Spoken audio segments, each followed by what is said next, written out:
हमारे साथ में एक बार फिर मौजूद हैं नवाबगंज विधायक डॉक्टर एमपी आर्या। डॉक्टर साहब, जानना चाहूंगा, 3 प्रदेशों में भाजपा की शानदार जीत के साथ सरकार बनी है और लोकसभा का चुनाव भी मुझे लग रहा है संभवतः 2 या 3 महीने बाद हो सकता है, उम्मीद जताई जा रही है। तो क्या लग रहा है, लोकसभा चुनाव पर फर्क पड़ेगा कि 3 प्रदेशों में अभी अभी जीत हुई है? देखिए, लोकसभा में तो तय है कि फिर से माननीय नरेंद्र मोदी जी सरकार बनाएंगे और प्रधानमंत्री बनेंगे। बिल्कुल भी इसमें कोई संदेह की बात नहीं है। खासतौर से मैं बात करना चाहता हूं कि ये जो इंडिया अलायंस बना है, इसके प्रति लोगों में कोई विश्वास नहीं है। इनकी बातों पर लोगों को भरोसा नहीं है। माननीय मोदी जी पर लोग विश्वास करते हैं। भारतीय जनता पार्टी की सरकारें बढ़िया काम कर रही हैं और इसीलिए प्रचंड बहुमत के साथ तीनों प्रदेशों में भाजपा की सरकार बनी है। फिलहाल लोकसभा चुनाव की बात मैं करूं तो 7 बार सांसद रहे संतोष गंगवार जी, उनकी उम्मीद जताई जा रही है कि भाजपा से इस बार भी उन्हें टिकट मिलेगा और लोकसभा का चुनाव वो लड़ेंगे। क्या कहेंगे इसको लेकर? निश्चित रूप से माननीय संतोष गंगवार जी को टिकट भी मिलेगा और वो चुनाव भी लड़ेंगे और जीतेंगे भी।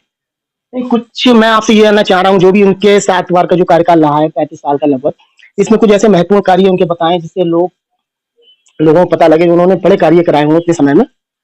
देखिए, बड़े कार्यों के नाम पर अगर बात करें तो बरेली के अंदर ये देख लें, बरेली में जो एयरपोर्ट बना है, ये मतलब कहना चाहिए एक बड़ी मिसाल है कि माननीय संतोष गंगवार जी के समय में और उनके प्रयास से ये बना है। ऐसे ही आप जरा अजय नगर स्टेशन पर चले जाइए।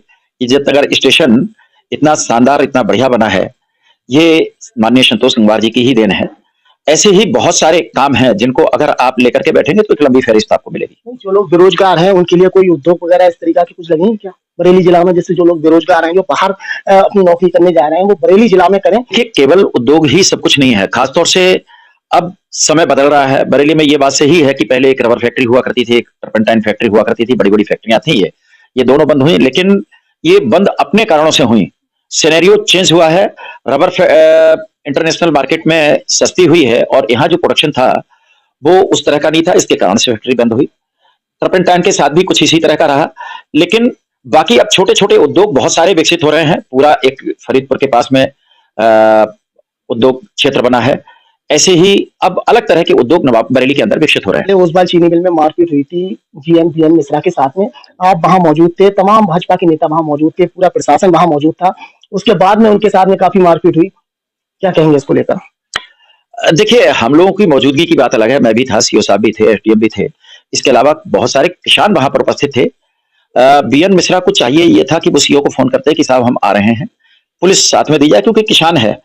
आम किसान बहुत सारी चीजों को नहीं समझता है। ये जो घटना हुई वो बिल्कुल बहुत खराब थी, नहीं होना चाहिए थे। किसी भी व्यक्ति के साथ में मामला कुछ भी हो, लेकिन बात शालीनता के साथ होना चाहिए। मामला क्या था आखिर, क्यों मारपीट हुई?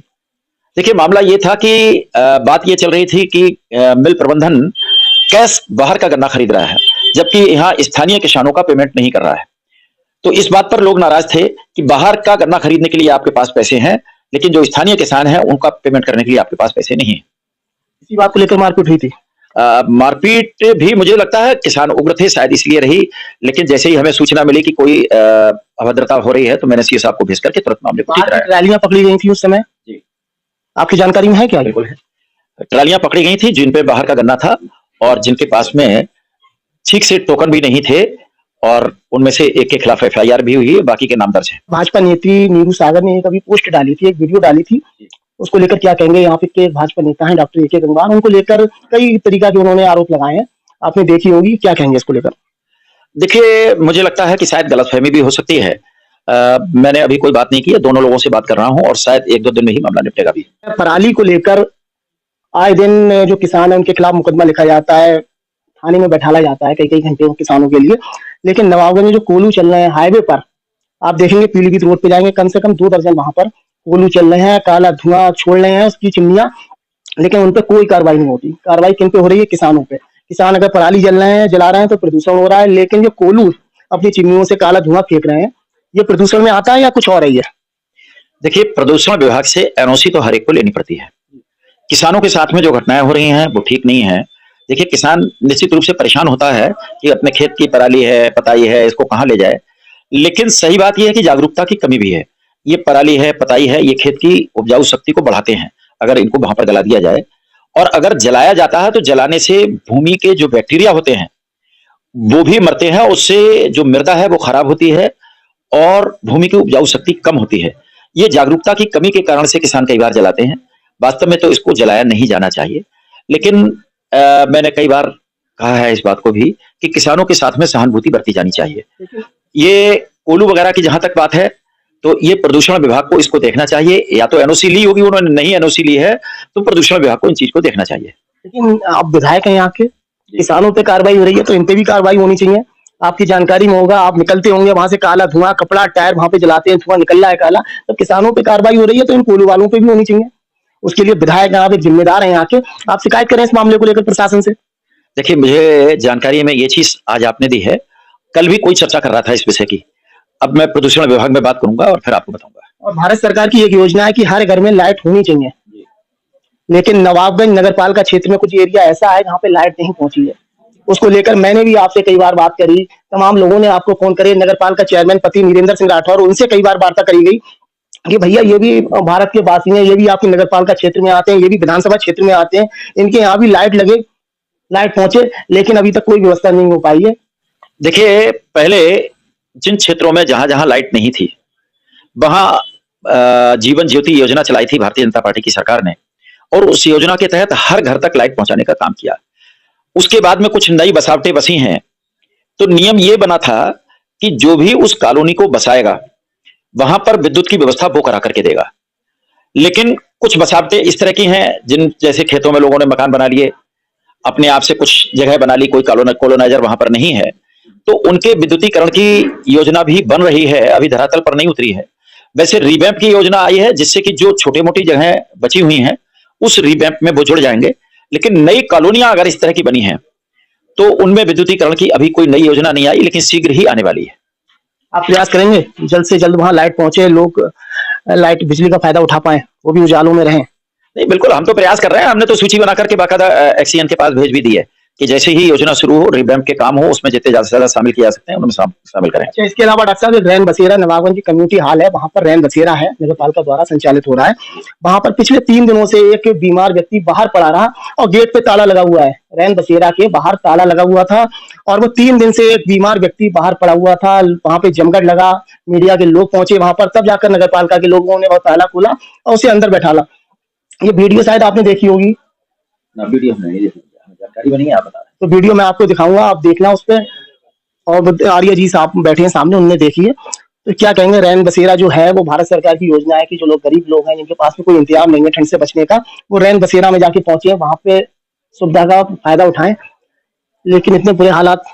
देखिए, गरीबों के प्रति प्रत्येक व्यक्ति को संवेदनशील होना चाहिए। केवल मैं सरकारी संस्थाओं की या सरकार की ही बात नहीं कर रहा हूं, ऐसे लोगों के प्रति तो प्रत्येक व्यक्ति को संवेदनशील होना चाहिए।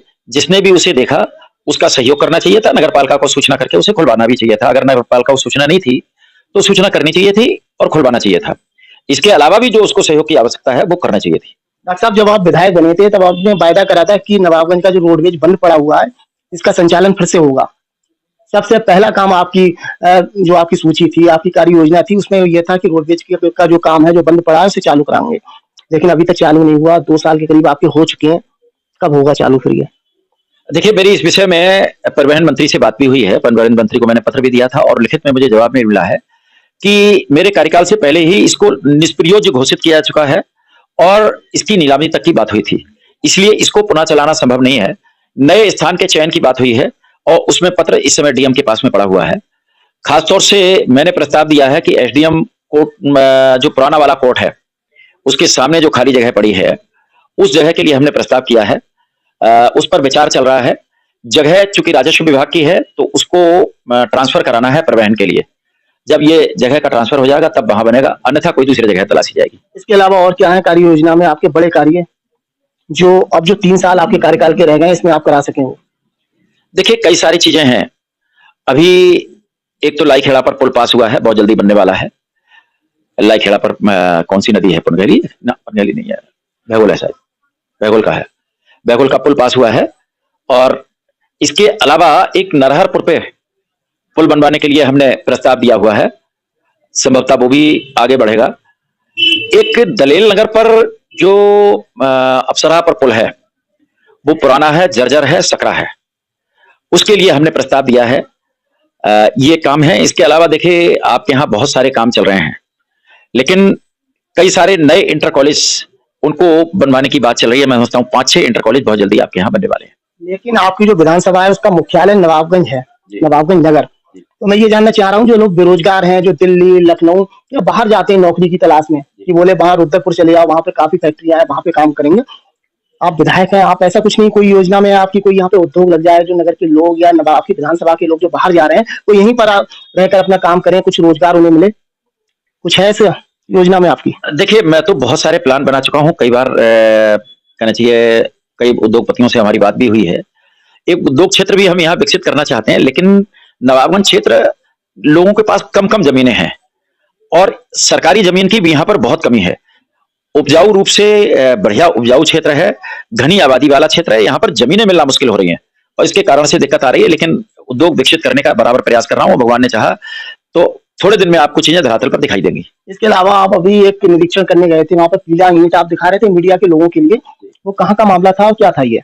देखिए, अटल आवासीय विद्यालय मतलब उत्तर प्रदेश सरकार की बहुत ही महत्वाकांक्षी योजना है, जिसमें श्रमिकों के बच्चों के लिए आवासीय विद्यालय बन रहा है। बच्चे वहीं रहेंगे, खाएंगे, पढ़ेंगे, उनकी व्यवस्था हो रही है और 71 करोड़ से ज्यादा की बड़ी योजना है। मंडल स्तर पर इस तरह के विद्यालय बन रहे हैं। उस विद्यालय में देखने गया था, तो पीछे के कुछ जो गर्ल्स हॉस्टल वगैरह बन रहे हैं, वहां पर वो ईंट लगा रहे थे और उसकी शिकायत मैंने माननीय मुख्यमंत्री जी को की।